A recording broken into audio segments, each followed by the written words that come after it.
Mother Shows Best by Skyheart, part of the Manehattan verse, as done by Jackie Papercut. Act 7, The Great and Powerful Trixie. Winter had begun to set the moon when the castle gates opened to have the massive nobles finally flock out to depart from their homes, all in seemingly good spirits. The stuffy olive and gray unicorn pair even gave a tip of their designing fastened sweaters to the terrestrial guards as they left. Following the end of Trixie's performance, the members of the Royal Council had fallen into a lighthearted series of pleasantries as, what were we arguing about again? And, you know what? It doesn't matter. Maybe we could start over on the right hoof this time. Celestia wasted no time in using this good mood to her advantage, and steered the topic back to discuss Luna's position. With a few more careful choice words, a unanimous agreement to follow the two princesses' initial plan to share the duties of the throne and cycle amongst them as they both saw fit, no more and no less, was reached instantly. Now the courtroom was, albeit more messy, completely cleared and empty, save for a few key players that had lingered to tie some loose ends. Hotlight grumbled to himself as he finished sweeping up the last of shredded papers into the trash bag. Assassins, thieves, and spies, my hoof! This is all your fault, Leith. Really? How so, big guy? The day guard recruit turned to his night guard companion with a indignant scowl. You knew I misread the situation, yet you still egged me on! Exactly. You misread the situation. How's that my fault? Guards are paired for a reason, Private Leith. It's so that one can correct the other when they do something wrong, not make it worse for their own amusement! Hey, relax. No pony got hurt in the end. Hoplite gaped, his face in pure exasperation when he struggled to keep his voice indoor level. I insulted the princess because of you! Ain't got to see the coolest magic show in history. Gotta say, those other boys made you quite the knockout.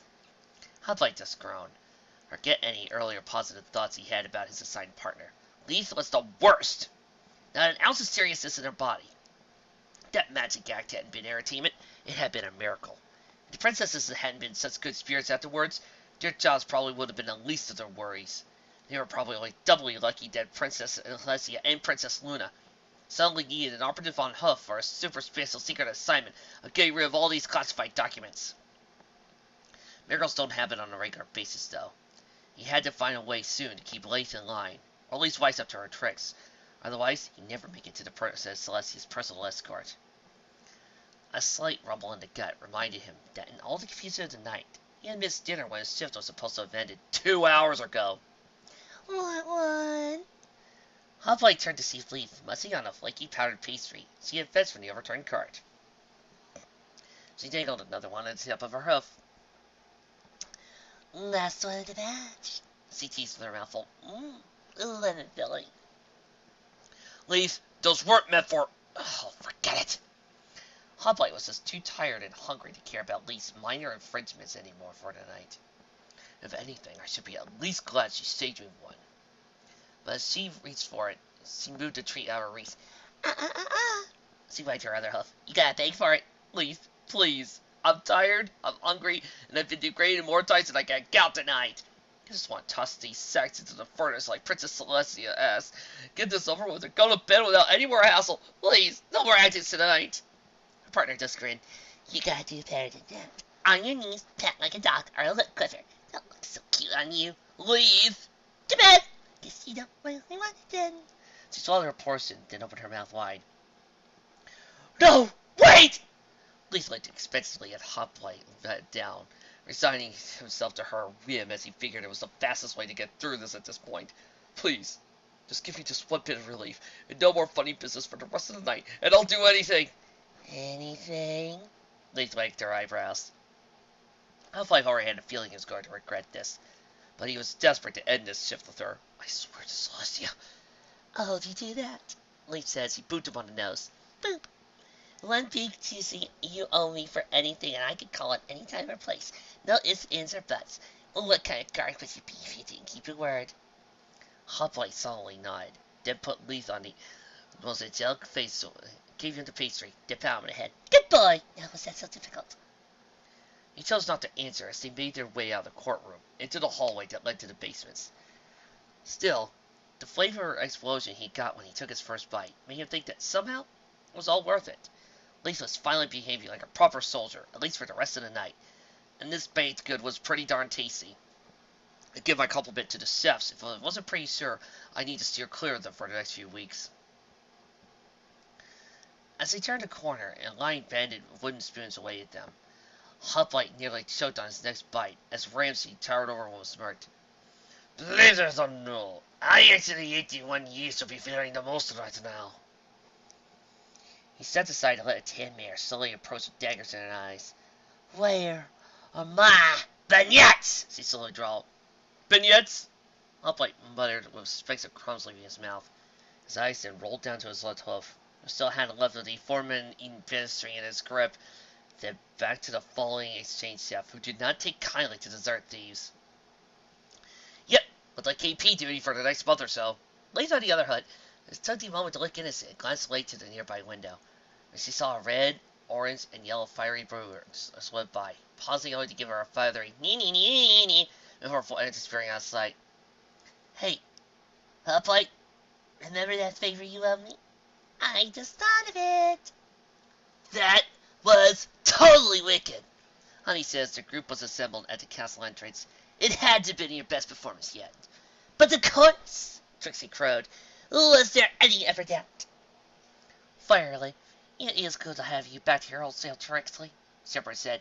It's good to be back, Auntie, Trixie agreed. It wasn't seen well beyond the 6 of them was twilight. Boastful soon noticed. Hey, cheer up, Twilight. It's all good. She cursed. Trixie's back to normal. We're not in trouble. And the nobles are no longer arguing over Princess Luna. Plus, she's back to sharing the throne with Princess Celestia, just as they both wanted. But I wasn't able to appeal the old matriarchy laws. Twilight's toying out with dismay. Don't you see? After all of this, the fact hasn't changed that Moonlight can keep her trapped here in Canterlot, so as long as she says so. Twilight spoken is absolutely correct. The 6 mares froze as Moonlight, Meridian, and Lulamoon descended the front steps to approach them. Beatrix is still part of the Lulamoon family, and as head of the family, I maintain absolute authority over each and every one of its members. Honey began to flare her wings as she and Octavia flanked Trixie's sides, almost ready to physically bar the elder mare's way to her daughter. But Trixie eased them to the side. It's all right. I can do this on my own this time. She then walked forward and met her mother in the middle, eyes never falling away from contact. She took a deep breath and spoke up to her. Mother, this evening I acted against your orders, and therefore you are fit to punish me as you see fit without objection. You have every right to keep me here and force me to take up the mantle of a noble, and there is nothing preventing you from criticizing me and being disappointed in my past, present, and future actions. She then turned her cheek proudly. But there's nothing you could say or do that will stop me from being who I am. I am a magician, a lover of performance, a practitioner of tricks. I will always prefer to seek the admiration and applause of an audience, the command over them with admonishment and power. More importantly, I am these ponies' friend, and while you can push me around however you like, I will never let you do the same to any of them. She waited for a sharp and cold reprimand that would follow. But a minute passed and none came. She turned back to meet her mother's gaze, but suddenly went distant and thoughtful. You are correct, Beatrix. No law or rule can ever subjugate another pony's individual will. You presume much, however, to believe I will be punishing you for your actions. Puzzlement washed over her and the rest of the Manehattan Knights, as Moonlight slowly broke away to walk over to a statue of Princess Celestia, standing proudly in the courtyard. Do you know, Beatrix, what the role of a leader is? We strive to act as a guide to those who look to us as one. The average everyday ponies ask themselves to hold more uncertainty than there are gains within an hourglass. Listening and clearing that uncertainty is what will turn an ox into decision. Thus, it is the role of a leader to be an answer figure to those with questions of their own roles. That we know is the most correct choice that they must take. She looked up wistfully at Celestia's graceful smile. There are times, however, when we find ourselves asking the very same question our followers come to us with. We are confronted with the unknown, and perhaps even challenged against the long-standing points of view by the new and the extraordinary. It is in situations like those a true leader must judge their own character first, reflect upon the actions that have led to the situation and those were involved, perhaps even challenge the new with something new as their own. Throughout the course of these events, I have inevitably found myself placed in such a strange situation. When she turned back to Trixie, a small conceding smile could be seen on her face. Beatrix, in all my years of experience with politics and hegemony in the royal court, I've never seen any unanimous decision amongst my peers made so quickly and decisively. Nor have I seen a single pony, save for Princess Celestia herself, gain such control of the movement of the court as swiftly and deftly as you have. And I have especially never seen one with such severity and high spirits, inspired by the disposition of the entire stable of lords. I cannot say that I fully comprehend how your methods accomplish such a feat, but what I do know is this.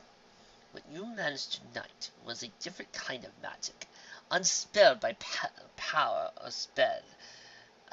A feat worthy of the Lululemon name. Perhaps no. There is certainly more to Amaze's abilities than what the magic can do, and my views on them have been more narrow than I realized. Trixie's mouth went up and down a few times before her voice could hold out, hesitant, soft, and helpful. Mother, are you saying you admit you were wrong? The light smile seemed to grow ever so slightly. Beatrix Midsummer Lurumon II, I hereby give you a new directive. As I wish to understand more of your ways of magic, I relinquish all hold of my dominion over position in the family. You are now free to choose how you live your life anyway and anywhere you please. A heavy tear almost broke away from Trixie's eyes as he grabbed her hand close to her chest. I choose to go back to Manehattan with all my friends. Very well collapsed under the weight of the group hug that pounced over her a second later. Hey, wait a minute. Blossom Flora pondered after the hugs and after died down. When your mother eventually does retire, how are you going to run your stable from Manehattan? She's not. Since she's free to make her own decisions now, Trixie hereby decides not to be the next matriarch. Trixie probably stayed matter-of-factly. I suppose I would have to choose another successor then. Moonlight season. Checkmate will be appointed to your position. Me. Every pony seemed filthy, bedraggled, and exhausted Mary questioned, crawling out of the gardens. Her front hose grabbing a broken branch like it was a walking stick. Everybody, laugh. Her expression was pure disbelief. You're actually, officially, naming me the Little Moon Heir.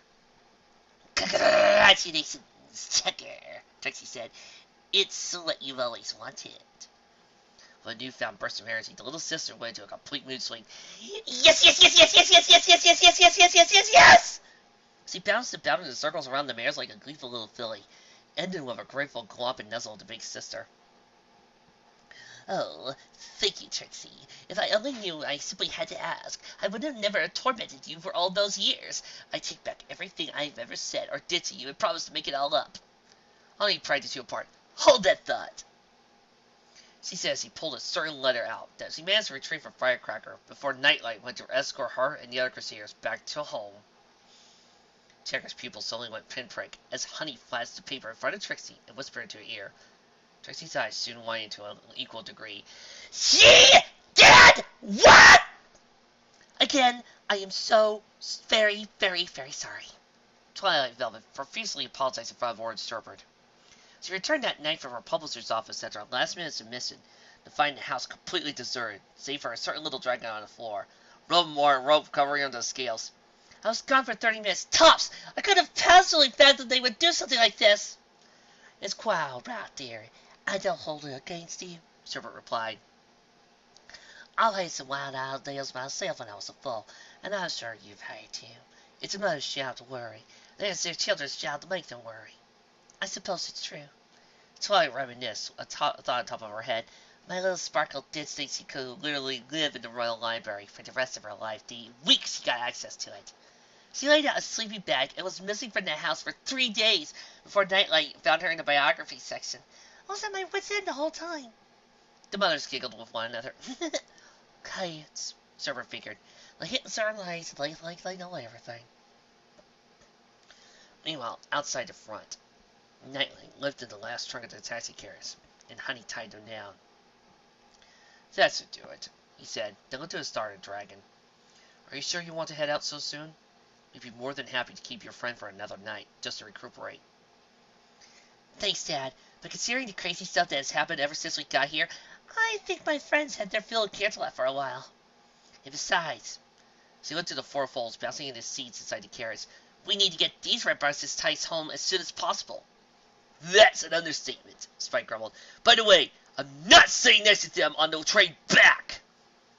Twilight chuckled to herself, although she did feel some sympathy for her assistant. She made a mental note to get him a nice big sapphire at the jeweler's when they get back. She walked back to the porch steps to address the only other friend who was in a sour mood, and was still looking disdainfully at her letter of acceptance in a slump position. It's not that bad, Trixie, Twilight tried. 15 years, Trixie muttered to herself. A big 1-5 of my life. Do you know what I could have managed to accomplish at that school in that time? Well, look at it this way. You never would have gone to Manehattan, became our friend and an element of harmony. Maybe if you had managed to go all those years ago, you would have been the star student you wanted to prove yourself to be. Who knows, maybe you would have become the element of magic. Ha ha ha ha! In what universe would that be possible? But you wouldn't have us. I think this is a fair trade. I mean, I'm pretty grateful Princess Celestia didn't keep me shutting myself in them with my studies. I'm glad you think so, my faithful student. Twilight Trixie immediately looked out to see the descendant of not only Princess Celestia, but Princess Luna as well. All other heads fell to the ground as they touched down and approached. Princess Celestia! Twilight suddenly rushed up to her side. What are you doing here? Celestia answered in kind, with a quick muzzling nuzzle down the back of her student's neck. Now, Twilight, it certainly wouldn't sit well with me if I didn't see my prized pupil off, at the very least after coming so far to visit. In addition, both Luna and I feel the need to thank you and your friends for your efforts last night. We have a strong suspicion that council proceedings would have been much more mundane and unequivocal were it not for you. Finally, Luna agreed, we must owe much to you Sikhs, not only restoring our state of mind, but our status alongside our sisters. There is still much to be done, however. Last night's topics have brought both to our minds the constitutional archives are well overdue for some thorough reviewing. There are also some minor difficulties that have come to light that require some more time and effort to clean up. It is fortunate, then, that we now have the full backing of our court to make things easier. Their better mood from your actions seem to have also given them a better mindset, as we've never seen them so friendly and cooperative with each other since our return in months. We probably never would have been able to reconcile the past with each other, were it not for you. Although perhaps it might be wise to try and not make a daily habit of such unconventional methods. There was a small unison of and you said it from everypony, while Celestia walked closer to Trixie. She took a good look at the letter she was holding before passing back to her. She pondered with a smile. I was wondering where that particular recommendation ended up. Trixie, sorry, your favor wasn't put to good use, Your Majesty, Trixie muttered disappointedly. Who says it still can't be? Celestia pointed to the royal insignia and printed on the bottom of the paper. I believe that as long as that seal of my approval remains authentic, the invitation to my school still stands. Really? Trixie's eyes widened at the prospects, but her head turned away in a fluster silly. Oh no, I couldn't. I mean, Trixie would be honored, but she can't just stay here locked up in a door with nothing but spellbooks and potions. She has a life outside of Canterlot now, a life she just got back. She just doesn't have time for classes and lectures anymore. But perhaps we can offer an alternative solution. Luna says he saw Celestia aside. How we must relearn, we have been immersing ourselves in field of education quite thoroughly. Through our involvement, we have had many major institutions adopt some more flexible policies and program treating and routine months under our name, including the extension of self-study and intercontinental written exchange. Written what? Trixie conveniently asked. As called the correspondence cards. Celeste continued. The university will mail lesson plans, materials, and assignments to your location on a weekly basis. All you need to do is complete the lesson task and mail back your work in return. Other than providing a current address, you'll be able to earn your degree at your leisure, no matter where you are. Would you like to be signed up for the next semester? Trixie's eyes sparkled with excitement. Oh, yes, yes, yes, yes, yes! I mean, the Great and Powerful Trixie graciously accepts your offer. Twilight found herself a little less unable to rein in her excitement. Oh my gosh! You're going to be studying advanced magic just like me! Woo! Maybe we can work on our lessons together. We can be study buddies. Oh, I never had a study buddy before. There's so much we can do together. Make flashcards, quiz each other on alchemical fancy figures, organize overnight story sessions. Wait, but the last one counts as a sleepover? I never had a sleepover before. I always want one! I used to reread my Slumber 101. All you ever wanted to know about slumber parties, we were afraid to ask. Celestia let her giddy student have a moment to prance and bounce in place around her friend before talking again. Speaking of studies, I'm sure you have a friendship report ready to give us, considering all that happened. Twilight stopped and gave a deep nod to her princess. I certainly do, Your Highness. Perhaps one of the biggest ones I've learned yet. Dear Princess Celestia, sometimes it's easy for a pony to lose confidence in who they are and what they do, especially when they take it to heart from somebody else who plays a big part in their lives. When that happens, it can affect their friends too, making them sad and depressed as well. It can be hard getting back on your hose and back in the proverbial saddle. Even harder when other ponies are around and you don't approve of it. Trixie stood by Twilight, continuing where she left off. But that just means that pony needs a friend to stand by their side more than ever. A friend who knows them, is there to support them and won't give up. And so they're not alone in this struggle, and there's something worth the effort to win or lose. Sometimes, the only thing you really need to make a difference in life is to pass on good cheer onto somebody else. And no one spreads better cheer than a friend who genuinely cares about you. As long as you have that, you can weather any storm that comes your way. A very good lesson. I think we should all commit to marrying. Celestia approved. She draped a wing over her own sister's backside in a horned gesture. One I expect many others to take example from for years to come. Now, Luna and I need to be returning to the castle very soon, so we won't be accompanying you to the station, I'm afraid. But I have made certain arrangements for a small royal escort to see that you won't be missing your train. With that said, shining armor and a pair of brown unicorn guards, flanked at his sides, marched past the front gate. The captain gave the princess a customary salute before she nodded to him to be at ease. Hey, Twilight, he said, dropping the serious facade. Looks like I'm going to be able to wait on the train with you after all. I was hoping we'd get some time to talk before you left. Twilight smiled, instantly disappeared as she slowly marched up to him, eyes narrowed and brow furrowed. Yes, you certainly do have much to discuss with me. As her head leaned dangerously close to his, Shining suddenly got the feeling his sister wasn't all too pleased to see him. Twilight, did I do something wrong? He took a step back to regain some personal space. It's more like what you didn't do, mister. I'm letting every pony know I'm engaged except my sister! Celestia could not hide the wry smirk that she knew was going to unfold. Shining looked over his father for guidance, but he just gave a shrug and said, Don't pull me into the fire, too. Twilight put the hoof smack down to his chest. This is a big, big deal! And I have to chance upon this information by coincidence from some random pony before I hear it from you? Am I not that important to you anymore? Hey, you're my little sister. Of course you're important to me. Really? And just when you were planning on telling your so important sister you were getting married? Well, who is this Princess Miyamori Cadenza anyway? When were you going to tell me about her? Twilight, Miyamori Cadenza is... How long have you been seeing this mare without me knowing? Well, we have been dating for about 5 years now, but 5 years?! Shiny took another distinct step backwards as Twilight went from annoyed to outraged. You have been dating some mare I know nothing about for 5 years and never once said anything! But Twilight, you do know her! Shiny finally got a word in, that's wise. That's impossible. I've never even heard of this Princess Miyamori Cadenza, let alone know her. Shiny took a moment to put on a winning argument smile. But you do know her, as Cadence, your old foal sitter. And the emotional roller coaster that was Twilight sparkled to another loop-de-loop. Cadence? As in the Cadence? As in the greatest foal sitter in the history of foal sitters? Shiny chuckled. You told me. She was your foal sitter. You had a foal sitter? Philosopher asked. Celestia chuckled too. Well, I needed someone to look after my faithful student while I was busy with my royal responsibilities. And my niece did love children even more so than I. Honey nodded.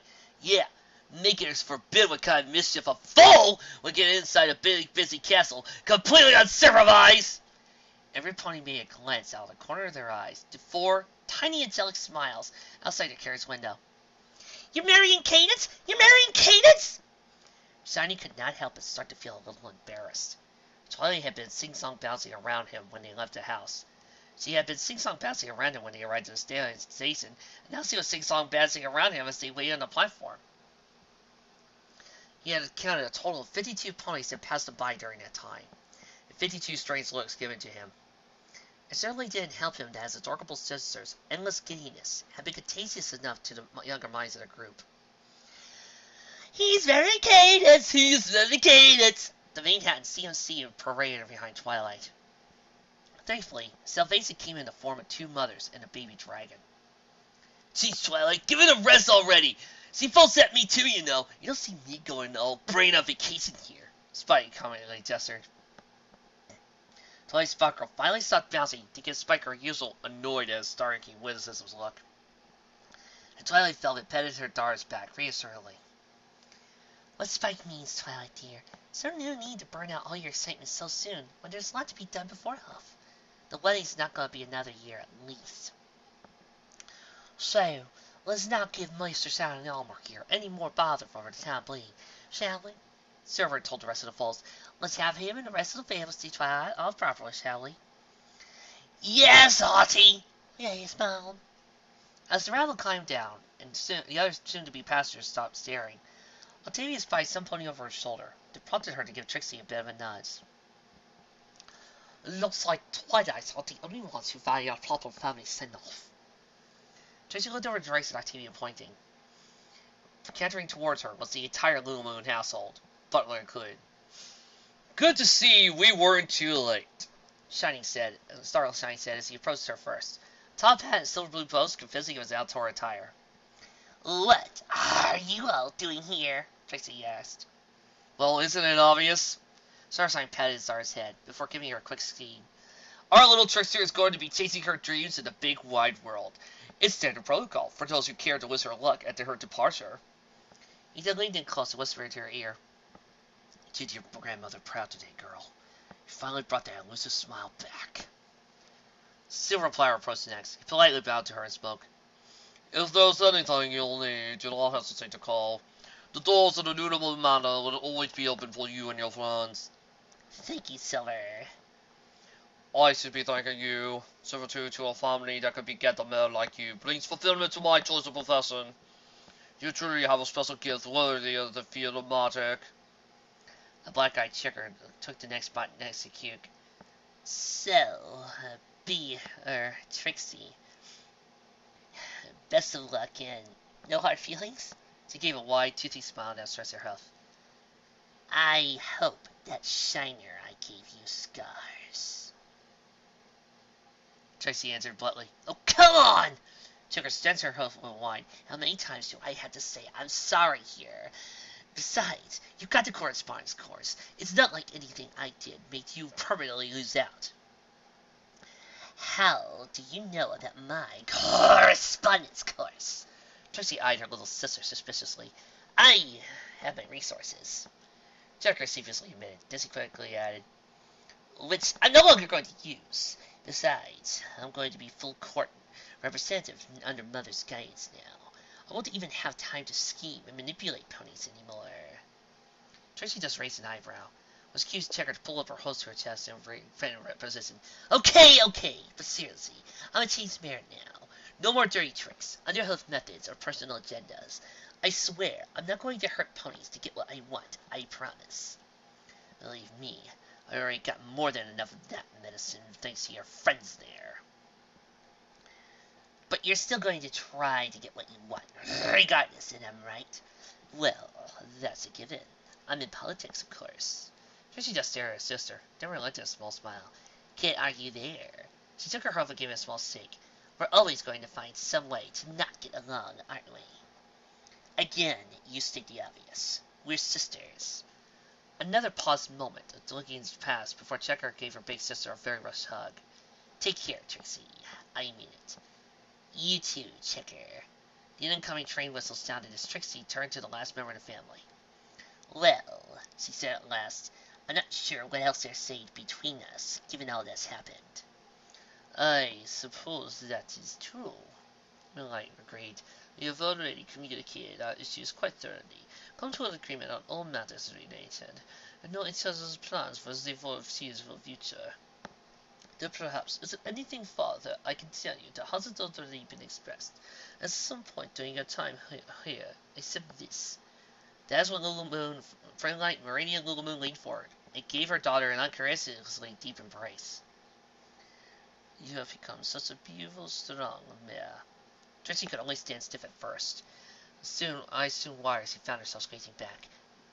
Mother! The train's whistle sounded again. All aboard! Kenny yelled at the conductor. No further words were said as they pulled apart, the rest of the Manehattan Knights already on board. Trixie was the last to set foot in the final car. Then she looked out her window seat to the family that seemed well more like a group of forgotten memories just a week ago. Nothing then was spoken.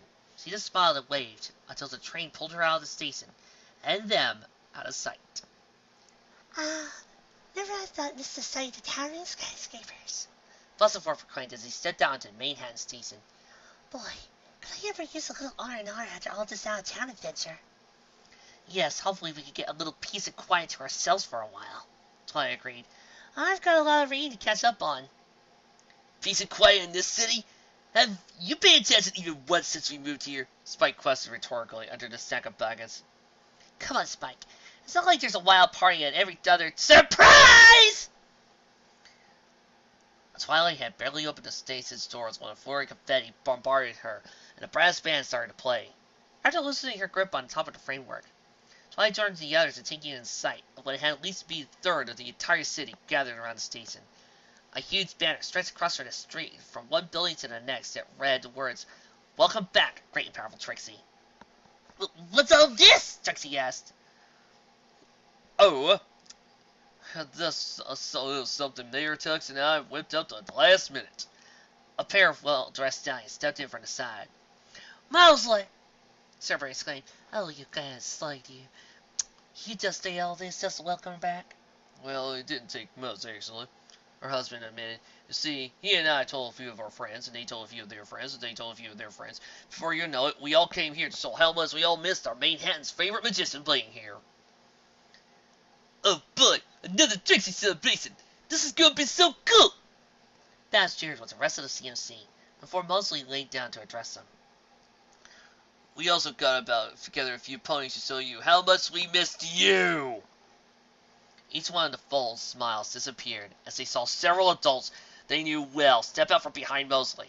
Every one of them either hysterically fretting or deeply scared. Hey sis. Bass meekly smiled. Hi Mom. Hi Dad. Brother Wade and Firecracker whispered in chorus. Mosley then looked at Sharpard, who joined him with staring at Tangerine. We're going to have a long talk tonight, young lady. All the little filly could do was look down at her host's breast. There's meanwhile, counting down the steps where the crowd parted ways to continue to applaud from her side. Trixie! Welcome back, Trixie! We missed you, Trixie. Talk about your turnouts, Honey said. Really makes you feel like you're a lasting part of the community. But you'll never find another welcome party like this in your name in any other town in 1,000 lifetimes. Home is where they understand you, Octavia said. Trixie looked out to the tearing crowds, all happy to see her back, and to the festive air around her that screamed color and music. She gave a deep laugh to herself and reared up for the audience to see. Yes! Rejoice, citizens! For a Manehattan, for the Great and Powerful Trixie is home! Silverflower walked the dimly lit corridors of the Canterlot archives, making his way to a sealed-off tower at the end of the east wing, making his way to the lone unicorn statue in the only empty room. He pressed parts of a certain sequence. The sealed wall behind the statue glowed a golden aurora. He casually stepped through into another room that held a stairway that held up the tower. Climbing to the top, he reached the ornamental doors lined by ebony. Pushing through, he made his way to the center of a semicircle room, with an entrance to the straight wall and large carved windows all around. A tree of unicorns sat in their chair to greet him. Agent Silver, is your report ready? The middle one asked. Yes, to Council of Stormcold. I suspect news of this magnitude has already reached your ears. The entire courtroom of the most stubborn minds in our country successfully misdirected, along with a gamma spell review techniques, customized arrest. CC proves herself more than qualified. Well then, it would seem our efforts with Houdini were not wasted after all, the mayor on the right said. Shall we induct her then? No, Councilor Firehoof. I would request that this invitation be withheld in our case. She already belongs to another group. I don't believe she will function much better than ours. Agent Silver, I do not hope you're lending your closeness to this candidate and carry your judgment. We already lost one pedestal by waiting too long, and considering there some minor incident in the last report. Silver chuckled to the mayor on the left. Lost, Councilor Iceman. You're mistaken. You haven't lost anyone yet. But Houdini will wake up. That mustn't concern you. When he does, you may extend your invitation to him at any point you see fit. But his prodigy is not to be known. Perhaps another time, another place, I would have consented for a mission. But here and now, I cannot stress enough that she and her friends would be more useful protecting the magics of this world outside of our organization. Just what evidence supports your claim that withholding Beatrix Lumine's invitation will do her more harm than good, when it's that same notion that will deny her any support whatsoever from our network of knowledge, resources, and agents? The same one that Princess Celestia gave you, when she said you could not have Princess Twilight Sparkle. The room was silent for a good long time before the stallion Sarah spoke up again. They will, Silver. In your many years of our service as an observer of the magic aristocracy, you've never given us a reason to doubt your judgment. We will talk the matter at your request. Silver nodded his thanks, then turned to go, but not before his superiors addressed him one last time. But make no mistake, the Conclave will be watching her. We'll see if your theory holds true soon enough. And now, review time! I love this story. I mean it. I know I skipped a lot from the plot information, but one thing you've always got to realize that with certain episodes or certain series is that, one, shows like this you can easily skip around and not feel like you're completely lost without small references. Two, I love this story too much to not do this next. Three, I figured since the Mother's Day came up, this would be a good fic to read and just fun. And four, my show, my rules, I pick what I want to read. And I'm not too set on trying to keep the continuity straight as I am with the Luniverse. That being said, this fic was awesome. I suppose if you wanted to complain, you could complain about the ending and how some of the things wrapped up. But I think the way it handles all depends on whether or not you want to be told something. Or you feel like you're okay with taking certain things for granted and certain things as is. By which I mean, how certain stories leave it up into the air for you to actually figure out things on your own. And thus use the context clues that are given. Like for example, say in Return of the Jedi, we know that Yoda must have taught Luke in between movies how to build his own lightsaber and where to find the proper focusing crystals. Or in Star Trek, we know that Kirk must have had some adventures between the motion picture and 2 before coming there. And we know that there must have been a movie between 4 and 6, because why would you skip 5? I mean, why would he skip such a numerical system anyway? So yeah, in this case, it all depends on what type of context clues you are willing to be given and something that you are willing to take in. And for me, I'm okay with this. I can assume that now that Celestia sees those type of roles, they'll actually overthrow them, but just not right now. Now they're focusing on more important matters.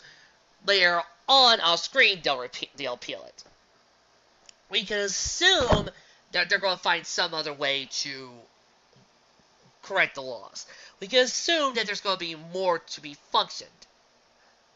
I guess the big thing is you gotta ask yourself when it comes to an information like that, which do you prefer? Spending time with the characters, getting all their resolutions picked up, and enjoying some time with their company and saying goodbye to them and getting things wrapped up with their characters? Or do you prefer a resolution of a plot point? The answer to that also depends on your preference over plot versus character. Me, personally, I just prefer to go, you know what, skip it, beep! And it does move right on to thinking about the characters, but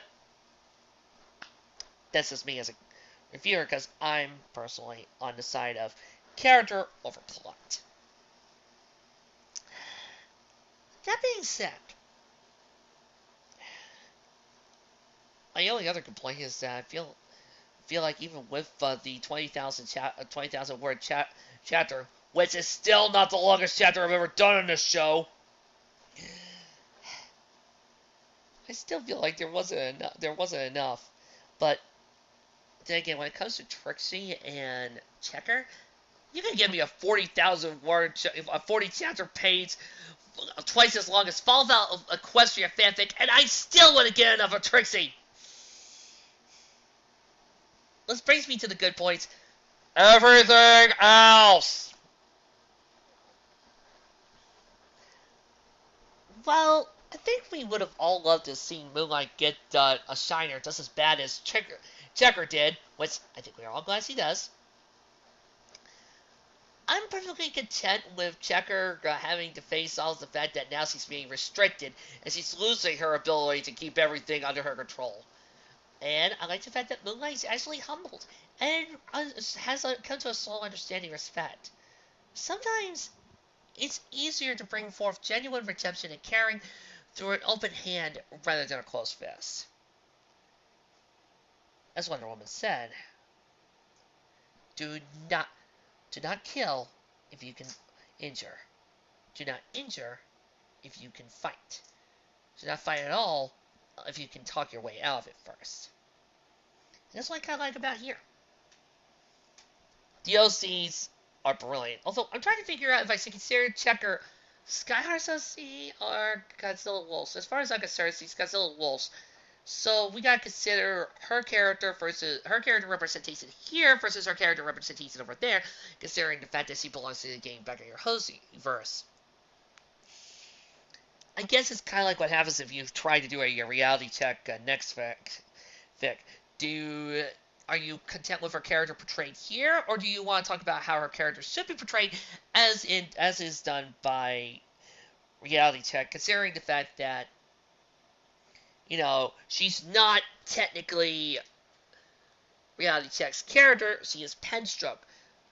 But however, when it comes to the main six, we can use terms like OOC because they have well-defined characters for the show. Their complexities are there. Personally, I'm going to just say that, yeah, in comparison to her getting back on her host self, yeah, she's a perfect character here. Perfect form. Once again, acting like the mistress, manipulator, chess master. The trickery. Speaking of chess masters, I do like the line that one of the comments had about here saying about, here's the difference between chess of real life. There are two people playing chess.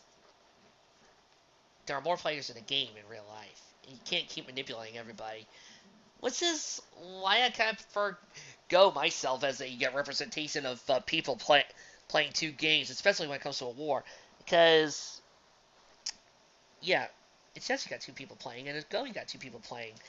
But in Go, you got so many places to put a single spot piece. And that single spot can allow you to win the game. Just like a single person could be used to win an entire war. And if there's one thing I really love about this, is that it does what I always love happens to a master manipulator like Checker. And that is the eventual downfall. Of how many times when this master manipulator who thinks he got everything well in hand suddenly comes to the realization that, woo, they don't have everything well in hand. And then they start to break down. And that was beautiful. Moonlight was also brilliant. A lovely, cunning manipulator who, while mostly retaining a presence of pure evil, we did see and hear more of her good side to actually show why she came to be and why she actually understood. At some points, I even kind of understood where she came from. Why she lost her faith and why she felt so determined to pull this off. On the other hand, I hate her for trying to control Trixie. However, I think that's what should happen when you do a good complex character. You should have conflicting emotions about her, and you should feel like you have different interpretations. Because, humans aren't just black or white. They are, nuanced and well-focused. I also love Trixie's father, giving us a look into what the stallion of the household is, and breaking kind of the traditional trope of this scenario. He's not henpecked, and he's not, ooh dear, oh my, which yet is another trope that annoys me. Even though it could be funny on Looney Tunes, it does kind of get on my last nerves, because once again, spousal abuse, and second, I keep asking myself, dude, why? Just ditch her. Just run. This guy just actually felt, quite frankly, normal. And that is always a relief for me. I also love the little fillies, even though I know their characters were developed far beyond it before this. I love seeing all of them. They were all cute and kind of hilarious. Speaking of hilarity, I think that's one of the reasons why I love the earlier chapters so dang much. The comedy. I would like to apologize for corpsing the last chapter. I just really love the Scooby-Doo scenario. That being said, I also love the appearance of the Slice of Life cast. Since Slice of Life is unfinished as of right now, I don't know if I'll ever actually get a chance to read it. But it was still awesome to see those characters show up and giving me a chance to actually practice my Scottish accent with Seth Ramsey. You're talking! But all the comedy bits hit perfectly well. I never expected to see a Scooby-Doo sequence in a fic. Because, that's more of a visual gag and this is a literary medium. Still, Skyheart tried and, in my opinion, did it perfectly. And I think that was the best way to do it. Give the audience a chance to catch up and just generally have a good time with it. Twilight was also a great form in this effect, trying her best to manipulate and handle everything that could possibly pop up in a political scenario. The others, while they were there, some might say they're superfluous, I say not. They actually did serve a really good purpose and did find their own individual ways to help out in the fic. And of course, the standout, who I'm starting to think that if this were a show, I think she might be the fan favorite character, surpassing Twilight, Octavia, Blossom, and Sherbert. Everybody say it with me now. The Great and Powerful Trixie! Who is my favorite character in this show? Yeah.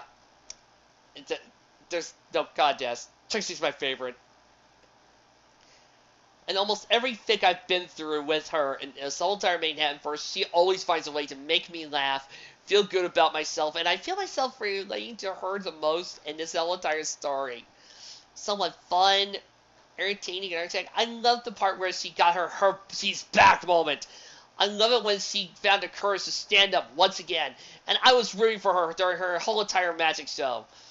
She got to show what it means to be a laughter once again. She got to demonstrate why she is the great and powerful Trixie. All in all, a fantastic episode for me. Well, that's another one down, another pony fig to go. Here's a trailer. This is the story of Blue Blood, and he is about to head to the Grand Galloping Gala. Tonight will be the worst night of his life. I'm sorry, I read the wrong script. This is Blue Blood, and he is about to head to the Grand Galloping Gala. And tonight is the worst night of his life. I'm sorry, I read the wrong script. Tonight, this is Blue Blood, and tonight is the Grand Galloping Gala, and this will be the worst night of his life. I'm sorry, let me retry that again. I'm for crying out loud. What is this? A Groundhog Day loop? Oh, well, you know. It is. Join us Monday, will you? When we present to you the best night ever. Wait, I have to do my Blue Blood voice for an entire fic? Oh, no, not that.